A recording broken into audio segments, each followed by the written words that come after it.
YCP పాలనలో పేదలకు దక్కాల్సిన ఉచిత ఇంటి పట్టాలను ఆ పార్టీ నేతలు నచ్చినోళ్ళకి ఇచ్చుకున్నారు. డబ్బులు ఇచ్చినోడికి ఇంటి పట్టా కూడా ఇచ్చేశారు. రెవెన్యూ సిబ్బంది కూడా వైసీపీ నేతల ఒత్తిళ్లకు లొంగిపోయారు. కూటమి ప్రభుత్వ పరిశీలనలో ఈ అక్రమాలకు గుట్టురట్టయింది. ప్రాథమిక సమాచారం ప్రకారం ఇంటి పట్టాలను పొందిన వారిలో 50,000 మందికి పైగానే అనర్హులు ఉన్నట్లుగా ఇప్పటివరకు నిర్ధారణ అయింది. ఈ అక్రమాలను వెలికి తీసే పనిలో కూటమి ప్రభుత్వం ప్రస్తుతం నిమగ్నమైంది. సార్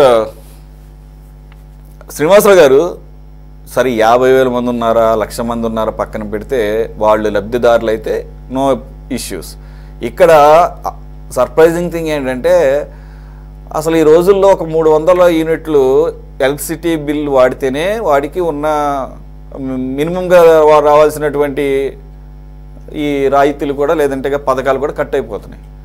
లేదు ఇంకొన్ని పథకాలకైతే మీ ఇంట్లో వెహికల్ ఉంది, 4 వీలర్ ఉంది, అది సెకండ్ హ్యాండా, పనికి వస్తుందో తిరుగుతుందో లేదో కూడా తెలియదు. ఆ ఇంటి పేరు మీద అతని పేరు మీద ఉంటే పథకాలు రద్దు అవుతున్నాయి.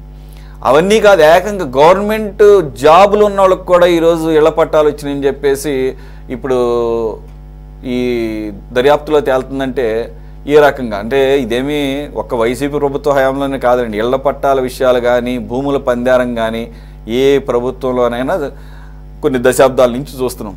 కాకపోతే ఏంటంటే కొత్త పొంతలు తొక్కి ఇక మమ్మల్ని అడిగేవాడే లేడు, 30 సంవత్సరాల పాటు మేమే కాబట్టి ఉండేది, ఈ లోపల ఆ ప్రభుత్వ ఉద్యోగి రిటైర్ కూడా అయిపోతాడు, చక్కగా మా పేరు చెప్పుకొని ఒక ఇళ్ల స్థలం పెట్టి సంపాదించుకున్నాడని అది ఉందేమో మరి. అంతేకాదు కొంతమంది మైనర్లకు కూడా ఇచ్చారని చెప్పేసి. ఇప్పుడు మీరు చేయాల్సింది ఏంటంటే వాళ్ళ చేతుల్లోనే తీసి మా పార్టీ వాళ్ళకి ఇస్తాము, అక్కడ వైసీపీ కార్యకర్తలకు ఇస్తామని చెప్పేసి ఆ రకంగానే ఎక్కువగా ఆరోపణలు వినపడుతూ ఉంటాయి. దానికి ఆస్కారం లేకుండా నిజమైన లబ్ధిదారులకి ముందు వాళ్ళని ఇనెలిజిబుల్ క్యాండిడేట్స్ నుంచి అది క్యాన్సిల్ చేసి చేయాల్సినటువంటి పరిస్థితి ఎంతవరకు అవకాశం ఉంది, ఎప్పుడు జరుగుతుంది? ఇప్పుడు మీకు కాసేపట్లో వెంకటేశ్వర్లు గారు మాట్లాడతారు, మీకు చాకిరేమే ఉంటుంది. ఎందుకంటే రెవెన్యూ సదస్సులు అని అడవాడి చేశారు. ఆయన ఎన్నో సందర్భాలు అన్నారు. ఏం చేశారు? ఆ రెవెన్యూ సదస్సులో వచ్చినటువంటి విజ్ఞాపనలు కానీ లేకపోతే వాటిని తీసుకున్నటువంటి సమస్యలను కానీ ఏమన్నా ఒక్కటన్నా పరిష్కరించారని? సరే, ఆయన టర్న్ వచ్చినప్పుడు ఆయన చెప్తారు, ముందు మీరు చెప్పండి సార్. సురేష్ గారు, వాస్తవంగా మీరు అన్నట్టుగా ఏ ప్రభుత్వం అనేది కాదు, ముఖ్యంగా ఎక్కువగా జరిగింది మాత్రం వైఎస్ఆర్సీపీ ప్రభుత్వంలో. కొన్ని పొరపాట్లు జరగడం వేరు, కావాలని ఇంటెన్షన్గా చేయటం వేరు. ఇక్కడ వైఎస్ఆర్సీపీ ప్రభుత్వంలో వాళ్ళ కార్యకర్తలకి అంటే పేదోళ్ళ ఇల్లు పట్టాలు ఉన్నోళ్ళ లేరని కూడా చూడాల.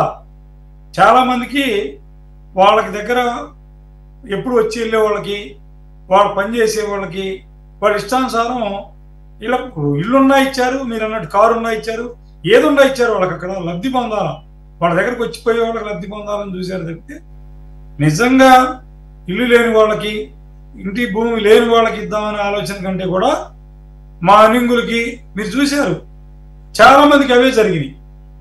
మైనర్లు కొంతమందికి అంటే ఇక్కడ ఇచ్చే అధికారుల దగ్గర నుంచి రాజకీయ నాయకులు ఒత్తిళ్లు, ఉద్యోగస్తులు కూడా ఎట్టా ఉన్నారంటే రాజకీయ నాయకులు ఒత్తిడి దానిలోనే ఏదో ఒకటి చూసి సంతకం పెడదాం, ఈ ఎంక్వైరీ చేయబోయారా పెట్టబోయారా అనే ఆలోచనలో ఉద్యోగస్తులు కూడా ఎటుపడితే అటు ఇచ్చారు.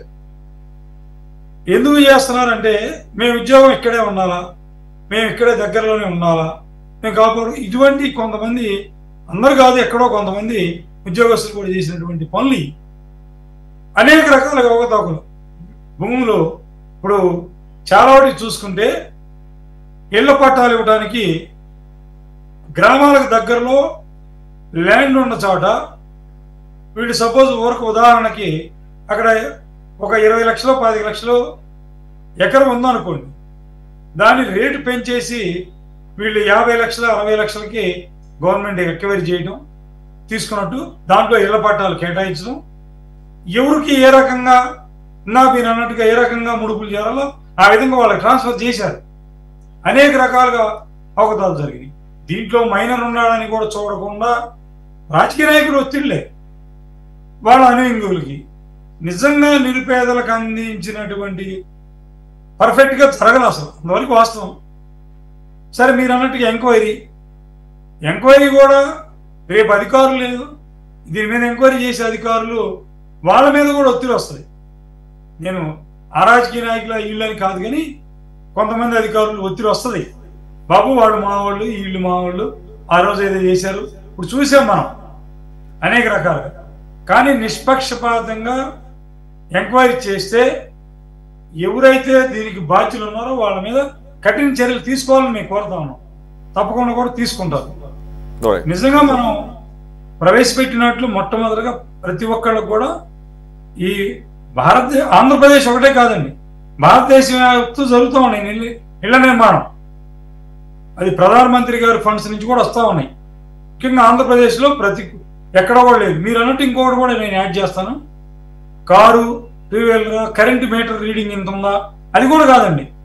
ఏదో 2 వీలర్ కావాలి అనుకుంటే, ఇప్పుడు సపోజ్ టాపీ మేస్త్రి ఉంటాడు సార్, రోజుకి అతనికి 750 నుంచి 800 రూపాయలు వస్తూ ఉంది.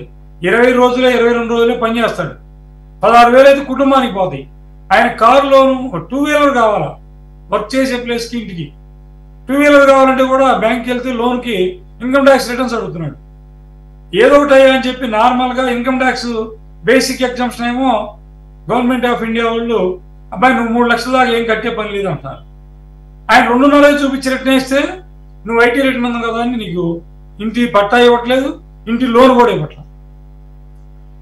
ఒక ఇల్లు ఉన్నోడికి 2-3 ఇల్లు ఇచ్చి దాఖలాలు చాలా ఉన్నాయి, కొన్ని వందలు. ఇటువంటివన్నీ కూడా ప్రతి ఒక్కళ్ళు కూడా ఎవరు ఇప్పుడు అధికారంలో ఉన్నారు టీడీపీ ఈరోజు, అటువంటి వాటి మీద సమగ్రంగా ఎంక్వైరీ చేసి ఎవరైతే ఈ తప్పులు చేశారో వాళ్ళ మీద చర్యలు తీసుకుంటే ఇంకోసారి ఇటువంటి జరగకుండా ఉంటాయి. అది ఎవరైనా చెప్పనండి, టైం ఫ్రేమ్ చేయాలి సార్. ఎక్కడైనా ఇటువంటి కేసుల్లో ఒక కమిటీ లాగా వేసి ఒక 4 months 5 months ఈ జిల్లాల వారీగా అటువంటి చేసి ముందు రద్దు చేయాలి. అటువంటి వాటిని రెండో ఇల్లు ఉంది రద్దు చేయాలి. వీళ్ళు ఏం చేస్తున్నారంటే ఎక్కువ మంది, మాకు కూడా వచ్చినటువంటి సమాచారం, ఒక ఇల్లు ఉంటుంది ఏమి లేనట్టుగా వాళ్ళ రాజకీయ నాయకుడి దగ్గర పోయి రెండోది రాపిస్తారు. ఒక 5 ఏళ్ళు ఉంటాడు, 2-3 ఏళ్ళు కాకుండా నా పాత్రలు అమ్ముతాడు. ఇది ఒక రకమైనటువంటి బిజినెస్లోకి వెళ్తున్నారు తప్పితే, అరే మనం government of Andhra Pradesh, government of India నుంచి ఎటువంటి ఇల్లు లేదు, నాకు ఇంటి భూమి లేదని, స్థలం లేదని అఫిడవిట్ ఇచ్చి సంతకాలు పెట్టి తీసుకుంటున్నామే, వేరే వాడికి ఇటువంటి అవకాశం ఇల్లు లేని వాడికి కల్పిద్దామని ఆలోచన లేదు. ఇవాళ ఉంటే నేను ఇవాళ మొత్తం 5 లక్షలకు 6 లక్షలు లేదా 10 లక్షలకి ఇల్లు పూర్తయింది, నేను కట్టే డబ్బులు రేపు ఇది 20 లక్షలకు 25 లక్షలు అమ్మొచ్చు అనే దూరంలో ఉన్నాయి.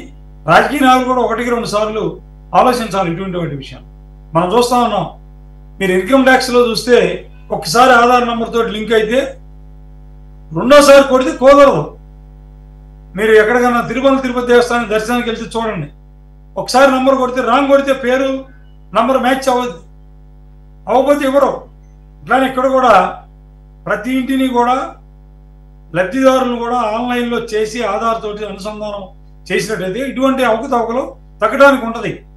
ఇల్లు తీసుకున్నాడు, సర్వే నంబరు 225 గుంటూరు రూరల్ మండలం పలాని చోట ఇల్లు ఉంది అతనికి, అది ఆన్లైన్లో అప్లోడ్ చేయండి. ఆంధ్రప్రదేశ్లో ఎక్కడ పోయినాయి వాడు చూద్దామండి. వరకు ఉదాహరణ చెప్తున్నాను నేను. స్టేట్ బ్యాంక్ ఆఫ్ ఇండియా తీసుకోండి, యూనియన్ బ్యాంక్ ఆఫ్ ఇండియా తీసుకోండి, లక్షలు కాదండి కోట్లలో సంబంధించినటువంటి క్రెడిట్ కార్డులు, డెబిట్ కార్డులు ఉన్నాయి. ఒక కార్డు మ్యాచ్ కాదు. అంటే రాంగ్ నెంబర్ కొడితే యాక్సెప్ట్ చేయదు. ఏటీఎంలో డబ్బులు తీసుకోవడం లేకపోతే పిన్ సెట్ కాదు. అట్లానే మీరు ఇక్కడ ఉన్నటువంటి ఆంధ్రప్రదేశ్లో ఉన్నటువంటి ఇల్లు లేనటువంటి పేదలకి ఇవ్వండి, తప్పులేదు, అందరికి ఇవ్వాల్సిన బాధ్యత ఉంది. ఆనాడు మన సొంత ముందమే చెప్పారు, కూడు గుడ్డ ఇల్లు అనేది వస్తు అనేది ముఖ్యమైనది. అటువంటి సందర్భంలో ఇల్లు లేని పేదలందరికీ కూడా ఇల్లు వస్తువును కల్పించాల్సిన బాధ్యత అటు కేంద్ర రాష్ట్ర ప్రభుత్వాలకు ఉంది. వాటి మీద తప్పకుండా చేయాల్సిందే. పొలాలు కూడా తీసుకొని వాళ్ళకి తక్కువ రేటుకి, అసలు నేనైతే ఒకటే చెబుతా ఉన్నా, వడ్డీ లేని రుణం ఇవ్వండి. వడ్డీలు కూడా అక్కర్లేదు వాళ్ళకి. ఇప్పుడు చంద్రబాబు నాయుడు గారు P4 పెట్టారు. ఈనాడు రామోజీరావు గారు ఆయన ఒక కాలనీలు కట్టించారు అనంతపురంలో. చాలామంది ఉన్నారు. P4లోకి వచ్చే పెద్దవాళ్ళ చేత ఒక మండలంలో ఒక 5-6 గ్రామాలను తీసుకొని దాంట్లో ఇల్లు లేనటువంటి వాళ్ళని నిజంగా ఎతికి వాళ్ళకు కాలనీ కట్టి వాళ్ళకి ఏర్పాటు చేయండి. అది గవర్నమెంట్ కూడా పట్టణ ఉన్నదు. P4లో మీరు ఎత్తున్నారు, మార్గదర్శిలో పెడుతున్నారు. వాళ్ళని డైవర్ట్ చేయండి, బాగుంటుంది. అదొక సూచన.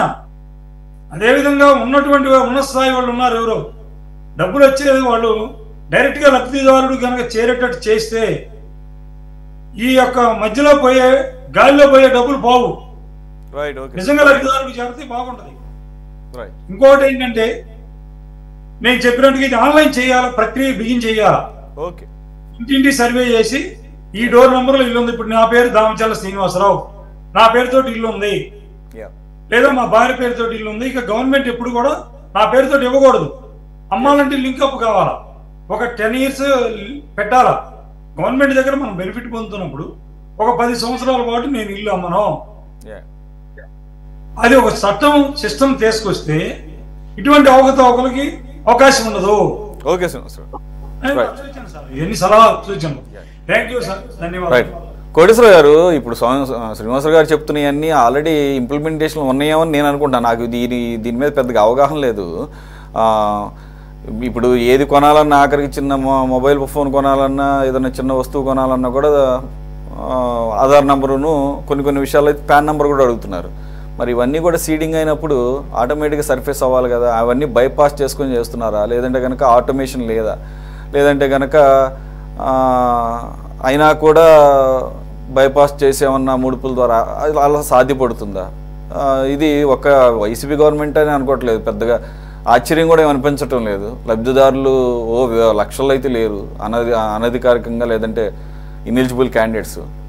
సో ఎలా చూడాలి సార్? ఇవి చాలా ఈజీయే కదా ఇప్పుడు ఉన్నటువంటి టెక్నాలజీ ప్రకారంగా అయితే ప్రివెంట్ చేయటం. ఇప్పుడు ప్రభుత్వం ఇచ్చినటువంటి వ్యవసాయ భూములు కావచ్చు, లేకపోతే ఇళ్ల స్థలాలు కావచ్చు, వాటికి సంబంధించి కొనుగోళ్లు అమ్మకాల మీద నిబంధనలు ఉన్నాయి. అంత తేలిక ఎవరు కొనడానికి వీల్లేదు. అయితే వాటిని ఎవరు పట్టించుకోవట్లేదు. అందుకని యథేచ్ఛగా అమ్మేవాళ్ళు అమ్ముతున్నారు, కొనేవాళ్ళు కొంటున్నారు అనేది మన అందరికీ తెలిసినటువంటి.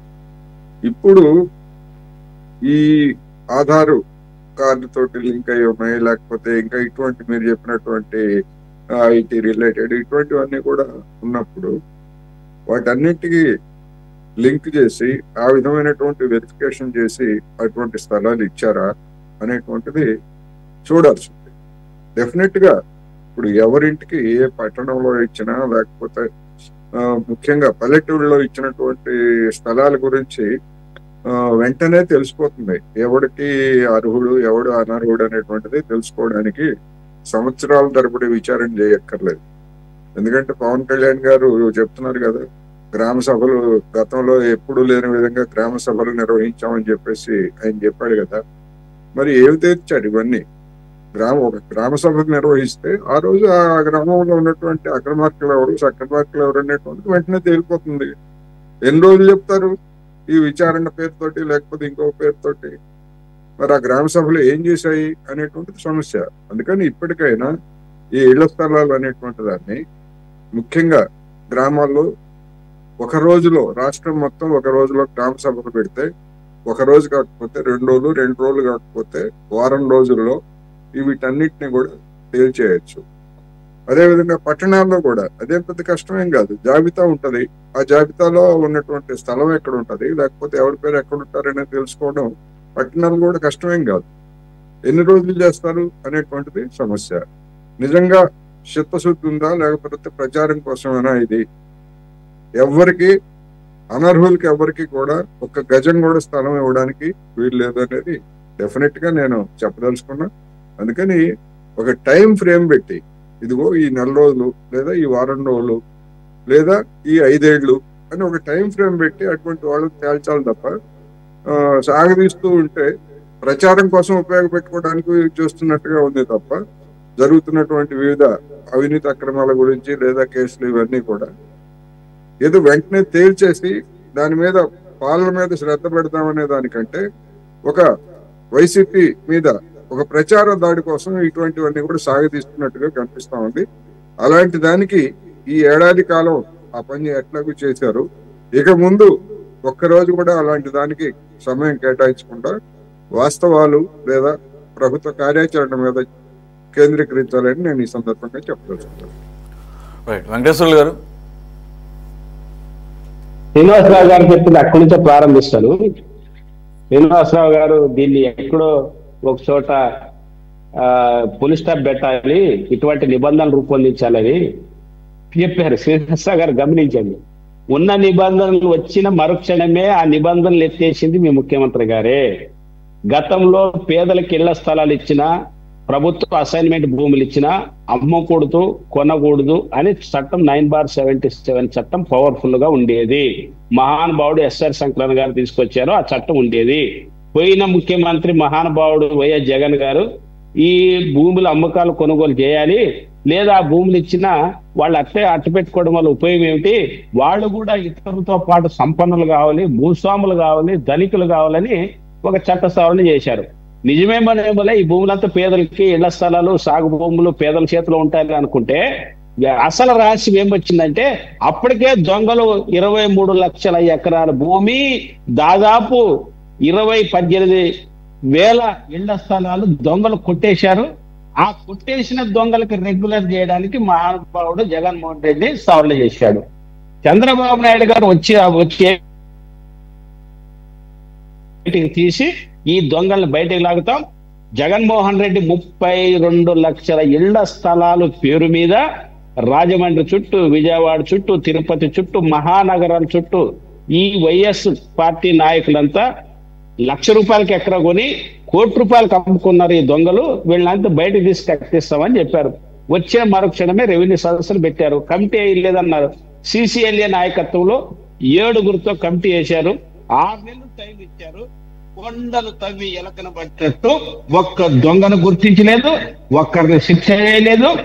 గజ దొంగగా పేరుగాంచినటువంటి మహానుభావుడు చిత్తూరు జిల్లాలో 500 ఎకరాలు విలువైనటువంటి 100 కోట్ల విలువైన భూములు, ఫారెస్ట్ భూముల్ని ఆక్రమించుకొని ఇప్పటికి ఈరోజు చూడే 70 ఎకరాలు ఫారెస్ట్ భూములు ఆక్రమించుకొని ఫామ్ హౌస్ కట్టుకొని దర్జాగా ఉంటున్నారు మీ ముఖ్యమంత్రి. మీరు ఆయన ఏం చేయలేకపోతున్నారు.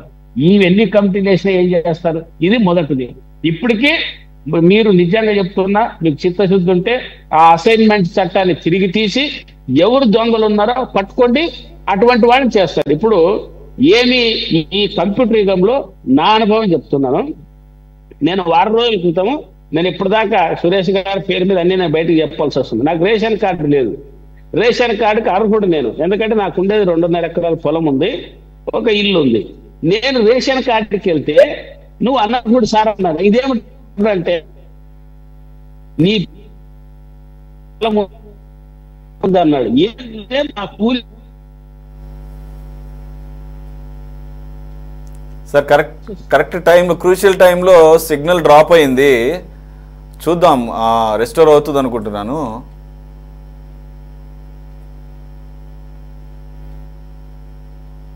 రైట్.